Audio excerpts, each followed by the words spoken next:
지금은 유럽 북쪽의 조용한 섬나라이지만 불과 1945년까지만 해도 영국은 대영 제국이라 불리며 전 세계의 수많은 식민지를 거느렸던 초강대국이었습니다. 이러한 영국의 강성함은 드넓은 바다를 제패하는 강력한 해군에게서 나왔습니다.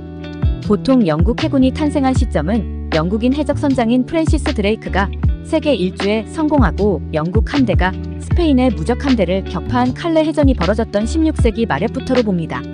그런데 16세기 말과 비슷한 시기에 영국의 군함은 이미 머나먼 극동의 조선까지 방문하고 있었습니다.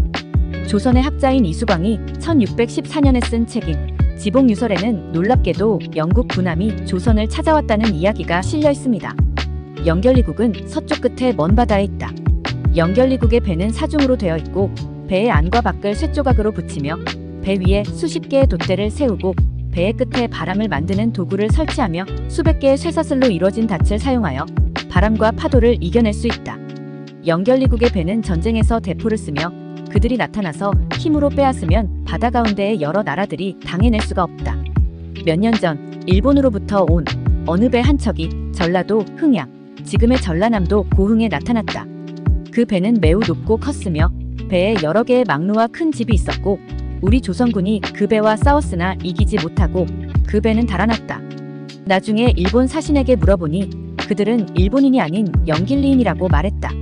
위에 지봉유설에서 언급된 영결리란 단어는 영국을 뜻하는 말인 잉글랜드를 한자로 옮긴 단어입니다.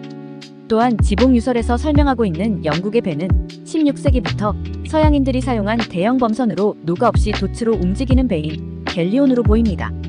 영국의 배가 안과 밖을 쇠조각으로 붙인다는 지봉유설의 해설은 틀렸는데 갤리온은 엄연히 나무로 만들었지 배의 안팎에 쇠를 덧붙이지는 않았습니다. 아무래도 그 부분은 갤리온의 내구도가 매우 두터워서 대포나 화살로 집중 공격을 해도 파손되지 않자 그 모습을 지켜보는 조선인들이 영국의 배는 쇠로 만들어서 저렇게 튼튼한가 보다 라고 착각을 했던 것으로 여겨집니다.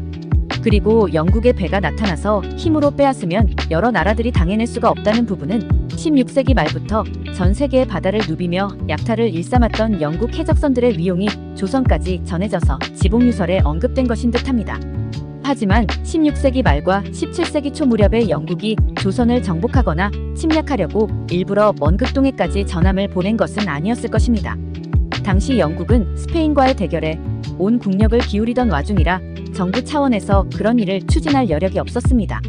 아무래도 조선에 나타난 영국 배는 왕실로부터 약탈 허가를 받고 세계 곳곳을 누비던 민간 해적선인 사략선들 중 하나였겠지요.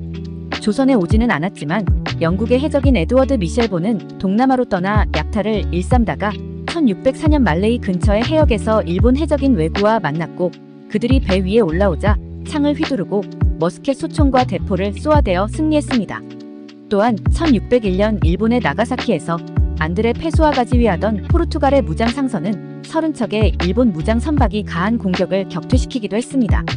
이처럼 17세기 초의 서양 함대는 해전에서 매우 강력한 힘을 발휘했습니다.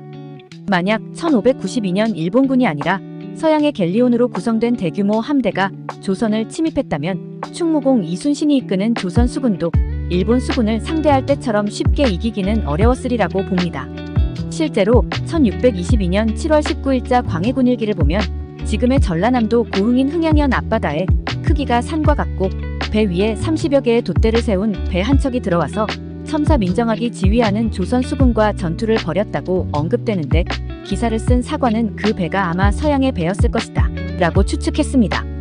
이 국적불명의 서양 배는 조선 수군과 한참 싸우다가 달아났는데 나중에 이 사실이 조정에 보고되자 조정에서는 적의 배 한 척도 잡지 못했다니 라며 탄식하는 분위기가 퍼졌다고 합니다.